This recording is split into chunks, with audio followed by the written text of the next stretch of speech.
everybody. Welcome to the Real Writers of the OC. On this program, we interview awesome writers, all based in Orange County, California. I've got Laguna Beach on the sunset right behind me. This is just like The Housewives, except less Instagram fights. I'm joking. I'm so excited for our writer today. Oh gosh, I'm so excited I have so many things to ask him. His memoir, Night People, has been on the best sellers list on Amazon and in the pop music category since 2015. And the companion novel Enchanted has the Reader's Advantage 5-star seal. He's working on a new novel, a sci-fi novel, Acey. He is a part of the OC Writers Group and a new member of the Roundtable. I am so excited to have Larry Dunlap. Hey, Larry, thank you so much for joining. I'm really excited to be here. Thank you. So I want to talk first about Night People. It's a memoir about your experiences in a band. So tell me just a little bit more about that. And I'm especially interested in your inspiration to write it in the first place. Okay. So I was in a band in my mid-20s for about 6 years. A rock band, came from Indiana, and we started playing. Well, we were a pretty crappy band. We actually were a singing group, so it was pretty tough for us to create ourselves as a band in about 3 nights. In fact, so we were so bad we got fired in the first week, but they didn't have anybody to replace us yet, so they let us keep playing. And we caught on the next place, and then kind of things started to turn around. It took a while, but long after that, back in, I guess, roughly 10 years ago, I was just sort of writing up a history of the band for all the guys in the band, because we all stayed in touch. We were all buddies, and we all stayed in touch. And it was seeming like that we'd gotten so far past our audiences that they were saying they could never talk about our experiences except with each other, because nobody believed that we knew Three Dog Night and we knew all the bands of the people of the time and Elvis and all that. So I didn't think that seemed fair, and I was just beginning to get into the idea of being a full-time writer. I'd done a lot of professional writing, nonfiction stuff before that, but when I retired, I wanted to write what I wanted to write. So I was going to do a little short history, right? Take a little time and kind of get my feet under me to write stories. And that turned into a 4-year project just for the first book. When I was writing the history, I was reading it and I was thinking, well, nobody's going to be interested in this because Stark Naked and the Car Thieves is not really a well-known name. On the other hand, 2 people in this group have heard of that band, so of our roundtable. So who knows? They can pop up anywhere if they're old enough. So I decided then that I had to figure out what the form of it was. And it was like I was halfway into the book when I realized it really had to be a memoir, because we didn't all agree on the details. So I had to make it my story so I could tell it from my point of view. And obviously that's a memoir. And it just sort of flowed together, to tell you the truth. I did a lot of research to make sure that I had all the dates and times ready, knew exactly what I was talking about as I began writing. And I'm very pleased with how it came out. I'm really lucky. I have to say, when you write a first book and it comes out successfully, you're really very, there's as much luck as you can imagine in that one. There's a lot of praise for your book, and it's some of the praises that, it really does. It reads like a novel instead of somebody just recounting their life. I think that's important it's so important with memoirs where it flows, and, it's so interesting. There's a review of yours on Amazon that said, I'm obsessed with Amazon reviews, especially positive ones, because sometimes people are really funny. But this one is like, Dunlap owes me 3 nights sleep because I couldn't put it down. Okay.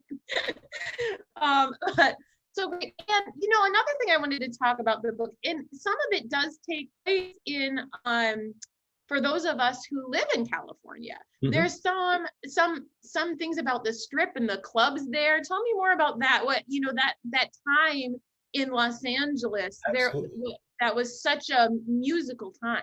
Well, when we came from Indiana, we ended up in the East Bay in San Francisco, playing in the dive bars, and boy, that was something. And then we played for a year in the topless bars in North Beach.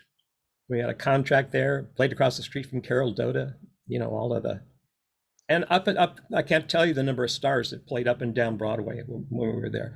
When that year was up, we went to Hollywood. We didn't really have an agent or anything. The guy that owned the club we were at just found us a job for a month. And then when we were down there, we just sort of picked up jobs from as people would hire us. And so along the way, we were playing at the various clubs in Hollywood, but we were making so much money in the clubs outside of Hollywood that we couldn't really do it for very long. I mean, and also one of the big problems that is in both books, which really comes to the fore in the second book, we weren't producing our own music. We were a copy band. We were heavy vocalists, and we sang all the Beach Boys and the Four Seasons and all of the big vocal groups. We did them very well, but we didn't have our own music. I think that's a great message for anyone who's reading it, to pick up the book of it's inspiring, I think, even for a younger generation, especially now that we have all these different kinds of platforms where you can show your work and you can produce things. It is very important that as an artist, you create something new and original instead of so that people see what you do. That's like a great message for the youth. In that era, that was just becoming the songwriter era. Before that, like when you think of Detroit, where they basically had their own writers and they just wrote for all the bands and groups, Right. So that's how it was in New York, all out of Bell Sound and all of the big studios in New York. It was all of the Platters and all of their songs were always written for them by contract writers who lived in it was a particular building in New York where all the songwriters had offices, right on Tin Pan Alley. Anyway, so the singer-songwriter was just coming into fashion at that point. Dylan was like the big breakthrough artist for that. And so we were kind of caught in that transition. That's amazing. That's really interesting. There's so much that rising artists can learn from the past, from how art has evolved. It reflects us and it reflects what we do now. It really does. So go buy Night People and Enchanted on Amazon. You can get it. It's easy. Bing, bang, boom. You bring it to your house. I love Amazon. Okay, I don't work for Amazon. I don't know why I just keep saying Amazon. By the way, it's on Barnes and Noble and all the other platforms as well. Yeah. So wherever you consume your reading habit. Right. In any way you do that. Okay, let's talk about Acey, this novel that you're writing.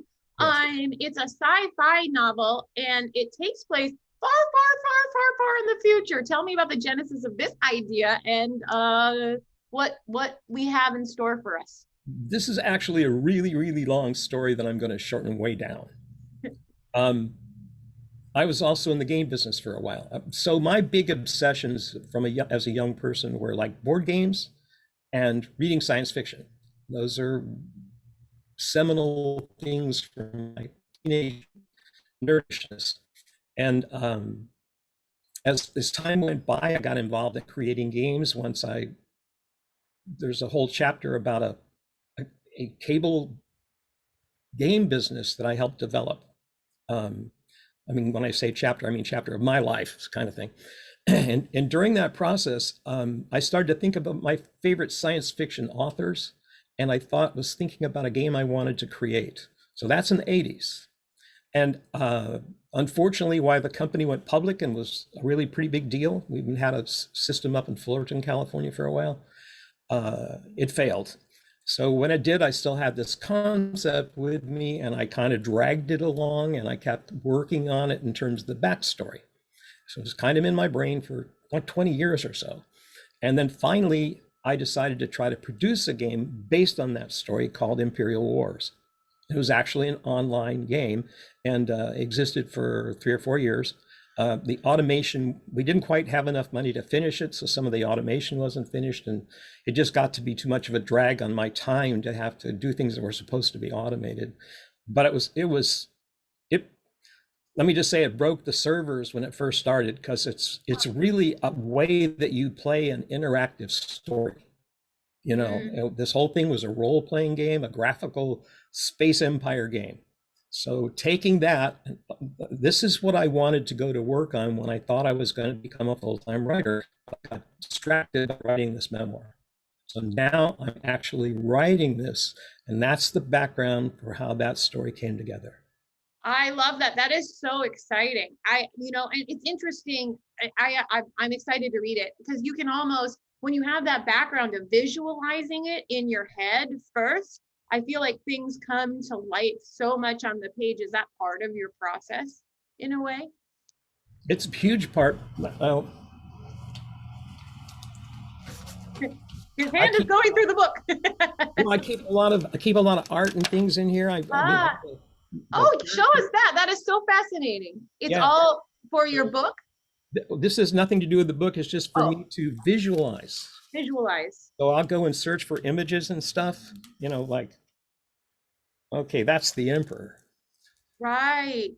So when I'm writing about them, I really have something I can work with, you know. This is an amazing character, one of my favorite characters. She's a... Hold it a little up because I can't see it through it. Yeah. Oh, I don't know where it's going through the background. Well, anyway, there we go. She's a gossip columnist who plays a really big part in all this. It's very funny. Well, that is so inspiring to anybody who's watching and writing, and to get those pieces, to get those pictures, and have those, whether it's the images in your mind or images that you collect from somebody. And what an interesting, cool way to start to cultivate a world, which is really what you're doing. World building. That's a very, very important thing for science fiction. And for me, 90% of what I build will never make it onto the pages, but it all has to be there. You know, it all has to be there so that when I write something, it'll feel like there's all this big background behind it, you know? That's another great message. I've always felt that way, that like, even if you know it yourself, even if you pare down the things that you're saying to a Pinter play, like it's one word or something, if you have all of the life behind you and all of the research and all of the meat, then it somehow people feel that. They just do. When I get writer's block, it's usually because I haven't researched something well enough, and I have to go back and do that. How interesting. That is awesome. That's awesome. Well, I hope everybody heard that who is a writer, and maybe thinking about an idea, or you know, needs a pathway through. What a great pathway for everybody. Larry, thank you so much for joining us today. Everybody, go get Night People. It doesn't have to be Amazon. Wherever you get wherever you get a book. Also Enchanted. You are working on a story that's going to be in the next The Truth That Can't Be Told 2 is a working title, I think. Yes. So we're all going to be looking out for that. And Acey is coming up. When's Acey coming up, do you think? Well, I'd love to have a final version of this by the end of the year.